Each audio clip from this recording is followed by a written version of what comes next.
Hey, my creative friends. My name is Shannon from shannonstudio.com. That's where you can find my stuff, some of my stuff. And I'm here to talk about a creative life and hopefully give some creative life tips. That's what I've been doing for the last 352 days in a row. I'm really kind of now proud of that, and now I'm saying it a lot because I didn't say it a lot in the beginning because I was afraid I couldn't do it. But now that we've done it, it's like I can say it now. Hey, Trisha and Rose. So now the last few weeks, hey, boyfriend, the last few weeks of the year project I had, year goal I had, I am talking about Creative Heartbeats Club and why you should join it, why I think it'll be cool, why the things. So I just saw a little light pop up with somebody's face that I didn't recognize. I'll have to look at that again.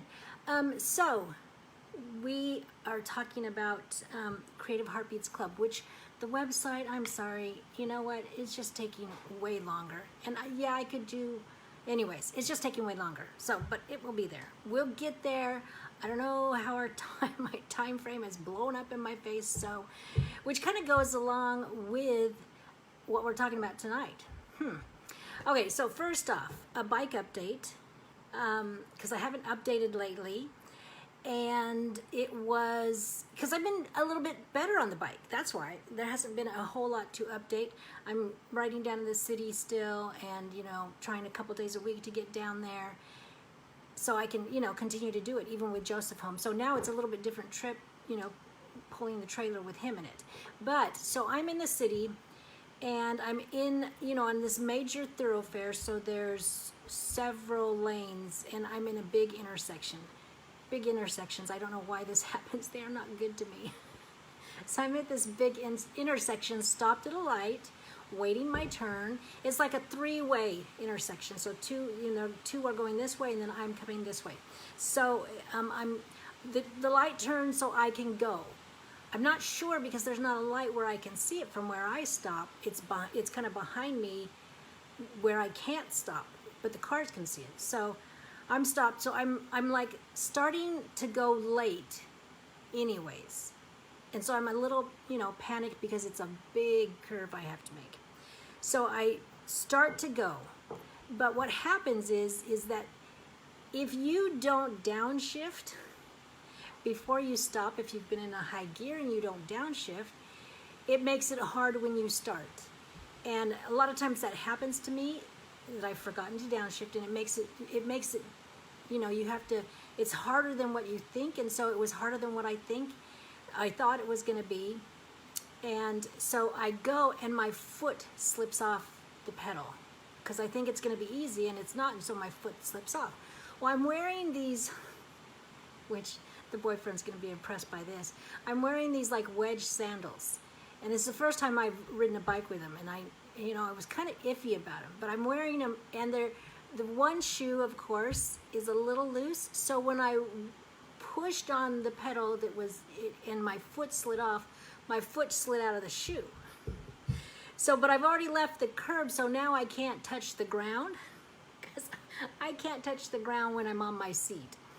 So then it's like, my foot's like, hey, the shoe didn't come completely off, mind you, it's hanging on my ankle.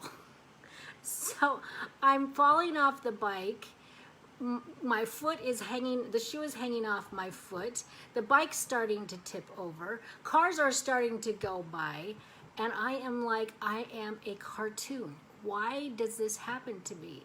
And so I fall, I don't fall completely over, I catch the bike, lean over, get my shoe off my foot, and start to push the bike, because then I know it's in a high gear and I have to, push it a little bit, get going.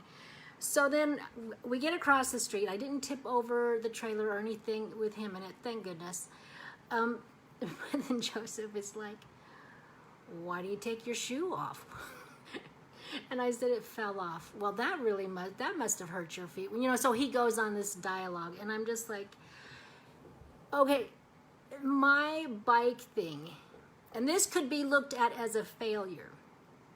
Well, it kind of was, wasn't it? It's a failure, and that's part of the process of doing anything, learning anything, is there are failures to be had. Now, we say failure, and that takes into a big thing, because there's varying degrees of failure. Some of the things are mistakes, do-overs, throwaways, missteps, something falls like a lead balloon, it's a flop, it's a mess, it's a sinking ship, it's a bomb, it's a false step. Some of those are much better descriptors of what's happening, but we kind of grab hold of that failure, and that has a lot of connotations with it that we don't accept very well. So this idea of failure is part of the creative process. It is just part of it. So let's see. In our Creative Heartbeats Club, I want failure to be part of the Creative Heartbeats Club. I know it does not sound like a nice thing, but we have to understand that it's there. It's always going to be there, no matter what level you think you're on. So, Mir Emran says, failure is a constant companion. Sex. Oh man, sometimes my words just get all messed. Failure is a constant companion. Success is an occasional visitor. And we have to realize that is sometimes the way it goes, especially in the beginning, especially when you're learning how to have creative habits and starting to make things you've never made before. So in Creative Heartbeats Club, we're going to do a hashtag Failure Fridays. So we start to share some of our failures.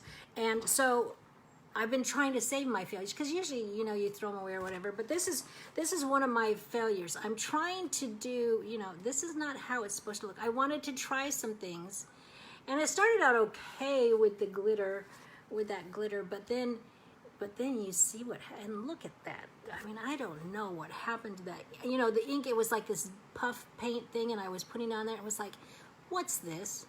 But for me, it's like, finish the process, just finish it anyways. By letter E, I was like, this is not gonna, but I thought, okay, finish the process.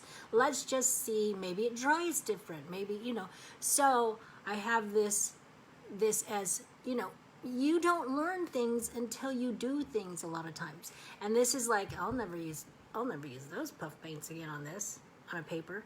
I probably, and then, you can figure out solutions. If I did this again, I might add some liquid or some kind of liquid to the puff paint.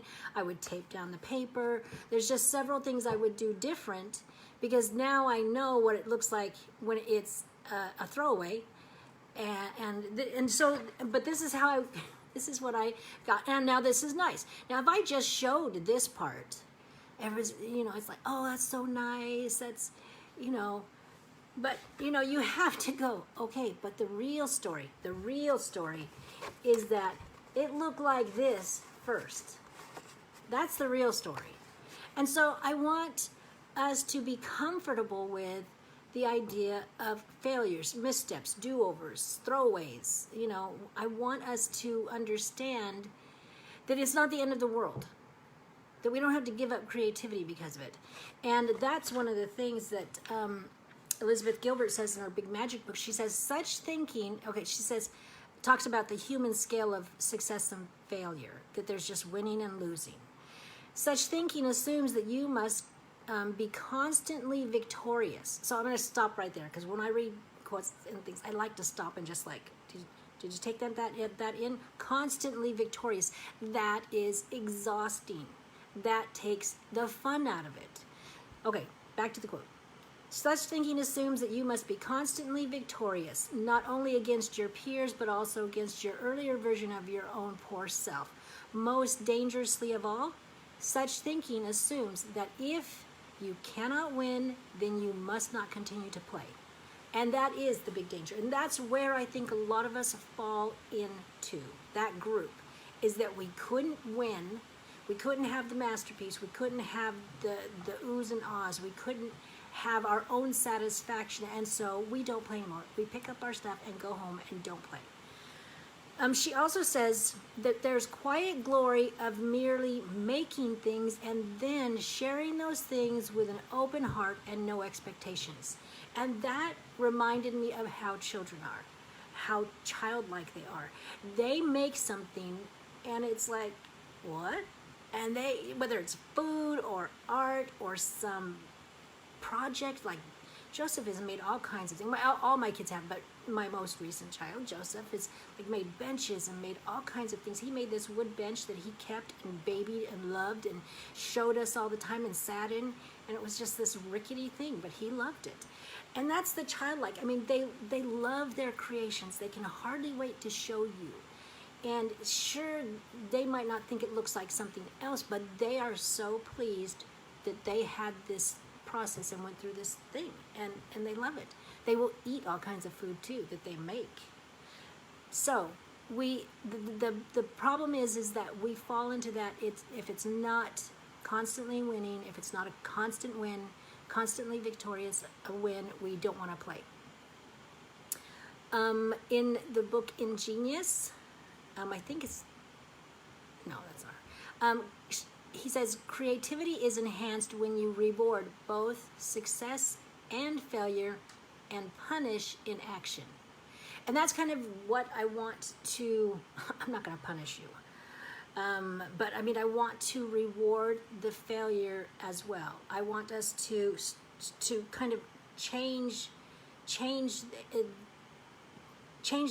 you know, what is it, how we framed it in our minds. The book also says we've got to stop looking at failures, that we've got to look at failures as unexpected results, and that it's just data. So they're going from it like, call it data, call it unexpected results, instead of calling it a failure. And there, like I said, there's all kinds of words we can call it. So we need to expand what we feel is a failure so that we can describe it accurately, so we can feel a little bit better about what's going on. And it also, if you constantly call something complete failure, it doesn't leave room for you to continue to experiment, to play, to try different things. So, I'm just looking at my notes. It's in, let's see, in what book is, so in Creative Heartbeats, I decided we're gonna have, like, every month I'm going to spotlight some of the things that we do. I'm not sure exactly what or how completely, but the one thing I did come up with was a Bertha badge. Now I know this is not Bertha is not the greatest thing, but it comes from a story where the first recorded road trip by automobile. It says the first recorded long-distance road trip by automobile took place in Germany in August 1888, when Bertha Benz, the wife of Carl Benz, the inventor of the first patented motor car, traveled from Mannheim to some other place I can't pronounce, a distance of 106 kilometers, 66 miles, in the third experimental Benz motor car, which had a maximum speed of 10 miles per hour, and back with, so she went up and back, let's see, with her two teenage sons, but without the consent of her husband. Her official reason was that she wanted to visit her mother, but unofficially she intended to generate publicity for her husband's invention, which had only been used on short test drives before, which succeeded as the automobile took off greatly afterwards, and the Benz family business eventually evolved into the present-day Mercedes-Benz company. So, you know, it was just like Bertha Benz had some gumption. She had some guts. She had some grit. I'm going to do this. I don't care what people are saying. I don't care if it, you know, it wasn't like she didn't know it was going to work for sure, but she's going to get out there, fail or not. She's going to try it. And I just liked that whole, you know, just do it. Just get out there and do it. She was going to take action. She wasn't worried about reward, punishment. I mean, reward or failure. She was just going to do it. And so I want us to have that attitude in Creative Heartbeats. So the Bertha badge, that's one of the things we're going to do. And I'm going to do some other things that I just want to make it fun for us and to encourage us.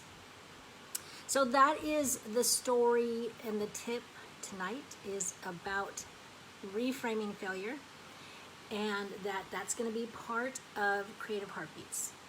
And so I don't think that we have to be fearful that you can't measure up to a certain level you feel like you should, because all of us will share our failures.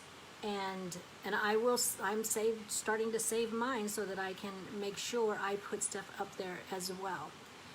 So that's the tip tonight. Hated to share my bicycle story today, update, but it served its purpose. So remember, you have a creative heartbeat. Listen for it. And I will be back tomorrow on day 353. So bye for now.